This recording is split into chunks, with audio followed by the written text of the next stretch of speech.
कृष्ण दोस्तों, मेरे YouTube channel Krishna ji के भरोसे में आपका स्वागत है। हमने आगे 4 अध्याय देखे दुर्गा सप्तशती के पाठ के। आज हम 5वां अध्याय देखेंगे स्कंद माता का। तो वीडियो को पूरा एंड तक देखें। सिंहासनंगता नित्यम पद्माश्रित करदया सुभदास्तु सदा देवी स्कंद माता यशस्विनी। माँ दुर्गा के 5वें स्वरूप को स्कंद माता कहा जाता है।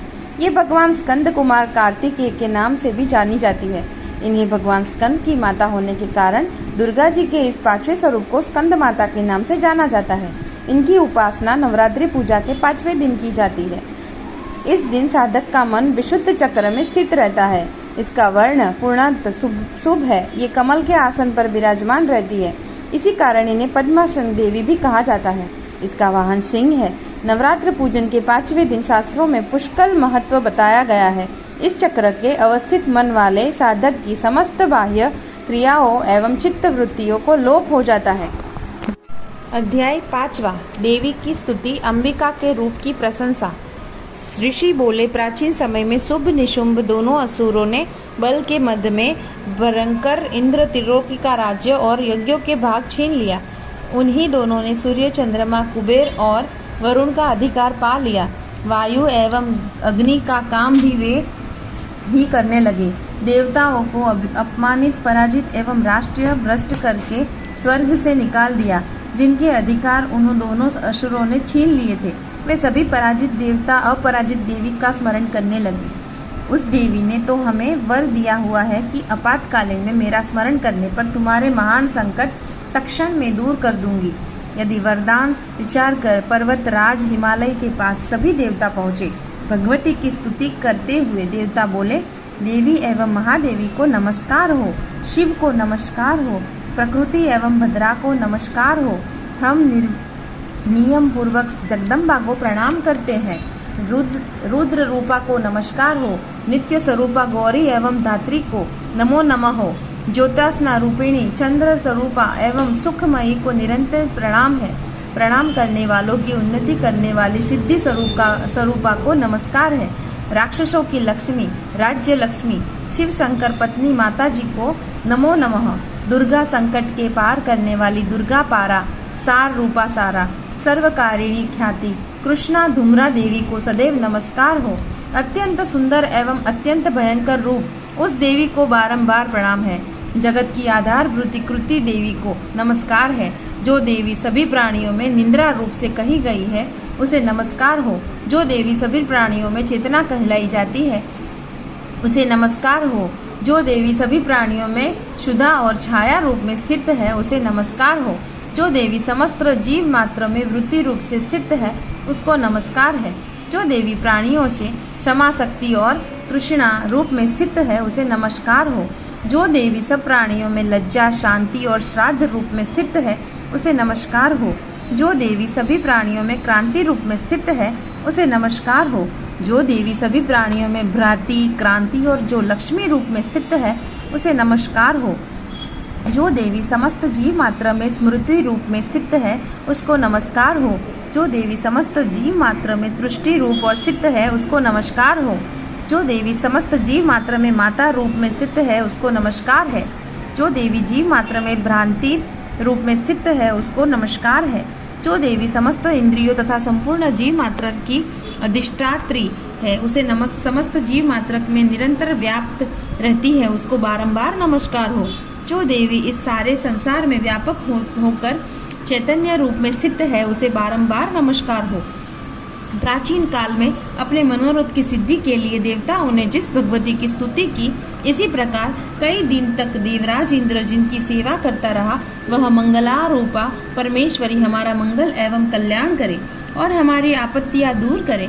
दुष्ट राक्षसों से संतापित हम संपूर्ण देवता जिस भगवती ईश्वरी को नमस्कार कर रहे हैं और भक्तिपूर्वक नम्रता के स्वरूप मनुष्य द्वारा स्मरण किए जाने पर उनकी विपत्तियों का नाश कर देती है, वह हमारी भी सभी विपत्तियों को दूर करने की कृपा करे।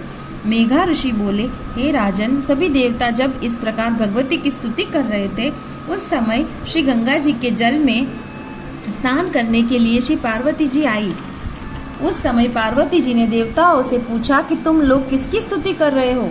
तब उनके शरीर क्रोध से प्रकट होकर शिवा बोली, ये देवता तो शुंभ दैत्य से सताए हुए एवं संग्राम में निशुंभ से पराजित हुए हैं, मेरी स्तुति कर रहे हैं। श्री पार्वती जी के शरीर कोश से श्री अंबिका जी इस कारण सारे संसार में कौशिकी के नाम से प्रसिद्ध है। इस प्रकार जब कौशिकी प्रकट हुई, श्री पार्वती जी रूप में काली हो गई, अतः हिमालय में रहने वाली काली का नाम विख्यात हुआ। उनके अनंतर शुंभ निशुंभ के सेवक चंड तथा मुंड के वहां आकर उस अंबिका देवी को देखा, जो उस समय परम सुंदर रूप धारण कर रही थी। उन दोनों ने शुंभ दैत्य को जाकर कहा कि हिमालय को अपनी कांति से प्रकाशित करती हुई परम सुंदरी स्त्री वहां बैठी है, वैसा उत्तम परम सुंदर रूप किसी ने भी नहीं देखा होगा। हे असुरराज, वह देवी कौन होगी? इस बात का आप ही पता लगाइए, उसे ग्रहण कीजिए। वह स्त्री क्या है? रत्न ही है। उसके तो सभी अंग बड़े सुंदर है, अपनी दिव्य क्रांति से दसों दिशाओं को प्रकाशित कर रही है। आप जाकर उसे देख सकते हैं। हे स्वामी, जैसे भी हो आप उसे ग्रहण कीजिए। ऋषि बोले। तब चंड मुंड के वचन सुनकर शुंभ ने महाअसुर सुग्रीव को दूत बनाकर देवी के पास भेजा और कहा कि तुम मेरी ओर से उससे इस प्रकार से कहना और इस प्रकार का उपाय करना, जिससे कि वह प्रसन्न होकर अत्यंत शीघ्र ही यहाँ आ जाए। यह सुनकर वह दैत्य पर्वत के उस प्रदेश पर पहुंचा जो कि अत्यंत सुंदर था। वहां पर ही देवी बैठी हुई थी। वहां जाकर उसने देवी से मधुर वाणी द्वारा कोमल वचन कहे। दूत बोला, हे देवी, दैत्यों का स्वामी शुंभ तीनों लोकों का अधिपति है, मैं उसका दूत हूँ। मुझे उसने आपके पास भेजा है। उसने सभी देवता परास्त कर दिए हैं। सब आपके लिए जो संदेश है वह मुझसे सुनिए। उसने कहा, हे सारी त्रिलोकी में मैं मेरी हो चुकी है, सभी देवता मेरे अधीन हैं, सभी यज्ञ भाग पृथक पृथक करके मेरे ही पा रहा हूँ। त्रिलोक भर में उत्तम कभी रत्न मेरे अधीन हो चुके हैं। इंद्र से श्रेष्ठ वाहन ऐरावत हाथी को मैंने छीन लिया है। देवताओं ने क्षीर समुद्र से उत्पन्न उच्चे श्रवा नामक अश्वरत्न प्रणाम करके मुझे भेंट कर दिया है, तथा और भी जितने देव गंधर्व एवं नागों के पास रत्न रूप वस्तुएं थी, वे सबकी सब है सुंदरी मेरी हो चुकी है। हे देवी, अब हम तुमको स्त्रियों में रत्न मान रहे हैं, इस कारण अब आपको भी हमारे पास आ जाना चाहिए, क्योंकि हम तो रत्नों के भोक्ता है।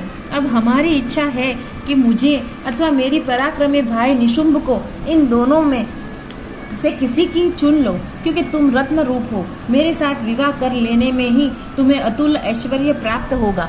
यह अपनी बुद्धि के द्वारा सोच लो, फिर मेरे साथ विवाह कर लो। ऋषि बोले। जब इस प्रकार दूत ने देवी से कहा, तब संसार को धारण करने वाली भगवती देवी जी गंभीर होकर मुस्कुरा करके बोलने लगी, हे दूत, तुमने जो कुछ कहा वह सत्य है, झूठ कुछ भी नहीं है, इसमें संदेह नहीं। शुंभ त्रिलोकी का स्वामी है और निशुंभ भी वैसा ही है, किंतु मैंने प्रतिज्ञा की हुई है, उसे किस प्रकार से मिथ्या करूं? प्रतिज्ञा इस प्रकार है कि जो मुझे युद्ध में जीत लेगा वह मेरा अभिमान तोड़ देगा और संसार में मेरे सम्मान होगा, वह मेरा पति हो सकता है। शुंभ आए और अथवा महाअसुर निशुंभ आए, मुझे जीतकर मेरा शीघ्रता से परिग्रहण करें। दूत बोला, हे देवी, तुम्हें अभिमान है जो इस प्रकार की बातें मेरे सामने कर रही हो? भला कहीं त्रिलोकी में ऐसा कौन सा पुरुष है जो इस प्रकार की बातें मेरे सामने कर रही हो? भला कहीं त्रिलोकी में ऐसा कौन सा पुरुष है जो शुंभ निशुंभ का सामना कर सके? सारे देवता हो तो दूसरे दैत्यों का सामना भी नहीं कर सकते। तो स्त्री है और अकेली बैठी है। युद्ध भूमि में इंद्र आदि सभी देवता जिस शुंभ आदि दैत्यों के सामने न ठहर सके, भला तो स्त्री होते हुए उसका सामना कैसे कर सकती है? इस तरह चलते चलते तुम्हारी प्रतिष्ठा होगी। इसके आगे हम छठा अध्याय लेंगे। इसके आगे की बात छठे अध्याय में है, तो आप हमारा अगला वीडियो ज़रूर देखें।